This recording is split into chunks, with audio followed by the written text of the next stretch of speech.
de façon occulte, encore une fois, mais de façon claire, nette, républicaine. C'est clair, net et républicain. Le système a surtout permis à l'entreprise de bâtir depuis son siège du quartier de la Défense un colossal empire d'argent, principalement sur le dos d'un continent, l'Afrique. L'Afrique, le long des côtes du golfe de Guinée, c'est le précaré historique d'Elf. Elle représente les 2/3 de la production de la compagnie, au large du Gabon, du Cameroun, de l'Angola, du Nigeria, du Congo.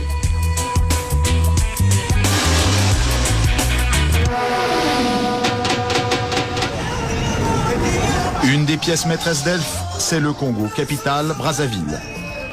Malgré ses 14 millions de tonnes de pétrole produits chaque année, le pays est mal géré depuis 30 ans. Mais Elf a su y gagner énormément d'argent grâce à toutes sortes d'opérations. Ça commence sur les puits de pétrole eux-mêmes. Les installations industrielles sont à 600 km de Brazzaville, près de la ville de Pointe-Noire, au bout d'une des rares routes bien goudronnées du pays. On a suivi les panneaux, il faut prendre à droite. C'est indiqué. Voilà le terminal pétrolier de Djeno. C'est ici que transite le pétrole, extrait par Elf, pour son compte et celui du pays. Les puits sont en mer. Au bout d'un chemin, il n'y a rien à voir, si ce n'est quelques tuyaux qui s'enfoncent dans l'océan, derrière une grille. Problème, à partir de cette grille, fini le Congo, tout est contrôlé par Elf, dans le plus grand secret. C'est ce qu'affirme l'ancien président de la République, Pascal Lissouba. Selon lui, le Congo ne savait même pas combien de pétrole était extrait de son sous-sol.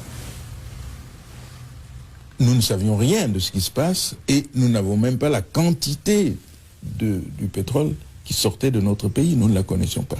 Vous voulez dire que les autorités congolaises ne la connaissaient pas. Ne connaissaient pas la quantité de pétrole extraite de leur sol? Par quel moyen? Pour le savoir, il aurait fallu que les Congolais puissent se rendre ici, sur cette bouée qu'on devine plus qu'on ne la voit. Loin des regards, c'est là que les pétroliers viennent charger le pétrole. Seulement voilà, les navires sont Elf, les employés sont Elf, les chiffres sont donnés par Elf, et les autorités du Congo assurent qu'elles n'ont pas les moyens d'aller vérifier. Gilbert Songuissa a dirigé pendant plusieurs années les services de contrôle pour le ministère des Pétroles. Selon lui, c'était mission impossible ou presque. Pour aller contrôler, naturellement, il faut faire appel aux moyens des compagnies pétrolières. C'est-à-dire que vous-même, est-ce que vous aviez vos propres bateaux, vos propres hélicoptères pour pouvoir aller sur les plateformes? Non, pas du tout. Vous aviez combien de bateaux? Je vous ai dit pas du tout, donc 0 bateau. Même pas une pirogue. Au large de ces plages, des quantités de pétrole importantes auraient ainsi été acheminées sans que les officiels congolais n'en soient mis au courant. Parfois même, des navires entiers. Et un pétrolier de 100 000 tonnes, cela représente près de 100 millions de francs qui échappent aux caisses du pays. On appelle ça une cargaison fantôme. Interrogé sur la question, Loïc Le Floch-Prigent ne dément pas qu'il y en ait eu. Il y a des cargaisons qui sont produites et qui n'ont jamais été officiellement. Voilà. Alors, c'est des choses qui sont arrivées, bien sûr, dans le passé, quand les dispositifs de comptage n'étaient pas aussi précis que maintenant. Là, on peut estimer qu'aujourd'hui, les dispositifs de comptage sont précis, du moins dans certains pays. Alors si je prends l'exemple quand même concret des pays africains, et notamment dans les années 70, 80, 90, est-ce que les systèmes de comptage étaient précis? Les systèmes de comptage étaient imprécis. Ces manipulations, les cadres congolais du pétrole s'en doutaient, mais impossible alors pour eux de poser trop de questions à Elf. Dans sa maison de Brazzaville, nous avons rencontré Saturnin Okabé. Il a été plusieurs fois en prison pour ses idées politiques et a été écarté de la gestion du pays depuis plusieurs années. Mais dans les années 80, il a été un des grands patrons des pétroles congolais.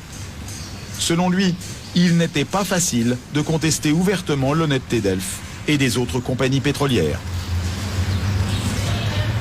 C'était toujours dangereux de vouloir donner l'impression qu'on n'a pas confiance à tel ou tel opérateur économique. Ça, je dois aussi vous le dire. C'était dangereux. Dangereux pour la personne qui était là. Parce que c'est quand même l'affaire pétrolière, et il faut le dire, est quand même une affaire de gros sous. Pour avoir mis son nez dans cette affaire de gros sous, Il raconte avoir été tout simplement viré de son poste, un des plus importants du pays, en 1991, du jour au lendemain. C'est quelqu'un qui m'est très confiant, qui m'a dit, écoute, demain matin ne viens pas au bureau. Ah bon? Mais demain matin, je ne suis pas parti au bureau, mes portes étaient fermées, clouées. Mais selon plusieurs responsables congolais, Elf aurait fait plus que cacher des quantités de pétrole. Jusqu'au milieu des années 90, la compagnie aurait menti au pays sur la vraie valeur de ces barils de brut. Pendant longtemps, on nous a fait croire que notre brut n'était pas d'une bonne qualité. Tous les pétroles produits à travers le monde ne sont pas de la même qualité, donc de la même valeur. Pour le pétrole produit au large du Congo, comme c'est Elf qui le commercialisait sur le marché mondial, ces calculs se faisaient dans les locaux de la compagnie, à Paris. Des calculs très défavorables aux Africains, qui permettaient à Elf d'acheter le pétrole brut moins cher, après ce qu'on appelle une décote. Près des Champs-Élysées, nous avons retrouvé Mugunga Ngila, ministre des Finances congolais en exil. Lorsqu'il est arrivé au pouvoir, en 1993, il a été un des premiers à dénoncer cette décote. Quand nous sommes arrivés, la décote était extrêmement lourde. Elle était Combien? 5 $ à peu près. En tout cas, régulièrement. 5 $ sur quoi? Par baril. Alors, le pétrole congolais valait-il vraiment 3, 4, 5 $ de moins par baril que le prix mondial, comme Elf le payait à l'État congolais de l'époque? Mugunga Ngila est persuadé que non. Quand les Congolais s'en sont sérieusement préoccupés, Elf a été obligé de remonter ce prix, comme d'un coup de baguette magique. Est-ce qu'à votre connaissance, ça correspondait au prix réel auquel il était vendu in fine sur le marché? Je vous dis que non, puisque nous avons pu ramener la décote de 5 $ à 1,5 $. Ça veut dire que quelque part, il y avait 3,5 $ qui se baladaient. Alors va-t-on nous faire croire que les qualités de ce brut avaient subitement changé? Par quel miracle? Par quel miracle? Nous avons rencontré à Paris Patrick Gantès. Il a été cadre chez Elf pendant 20 ans. Il a été notamment délégué au Congo. Aujourd'hui, il admet que Elf a tiré parti sans complexe de la confiance des Congolais. Là, on a, si vous voulez, à mon avis, utilisé ou, comment dire, un peu la naïveté, je dirais, des dirigeants des pays hôtes, des producteurs. Et ce n'est pas tout. Selon nos interlocuteurs à Brazzaville, la compagnie locale Elf Congo, dont voici les bureaux, ne payait pas ou peu d'impôts. Elf Congo affirmait gagner très peu d'argent, à la grande surprise de la plupart des responsables du pays. Il y a eu des périodes euphoriques, quand il y a une période de boom pétrolier, où je me souviens dans les années 80, entre 80 et 83, vous avez eu le baril qui était allé parfois jusqu'à 40 $. Et le dollar à cette époque coûtait 10 francs. Donc on ne peut pas dire que c'est petit l'argent dans un contexte aussi favorable. Mais en revanche, la société présentait dans son bilan un déficit. Eh oui.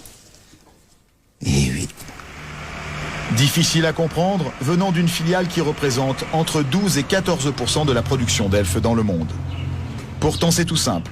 Les bénéfices n'étaient pas déclarés au Congo, mais en Suisse ou en France.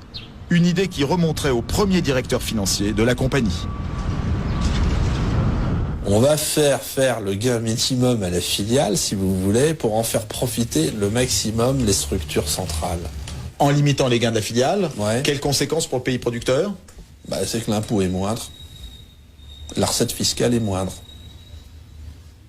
Et ça joue sur des montants importants? Oui. Nous nous sommes confrontés à des difficultés telles qu'à certaines périodes, on s'est retrouvé avec des recettes de 10 000 francs ou 7 000 francs par mois. Des recettes? Des recettes pétrolières.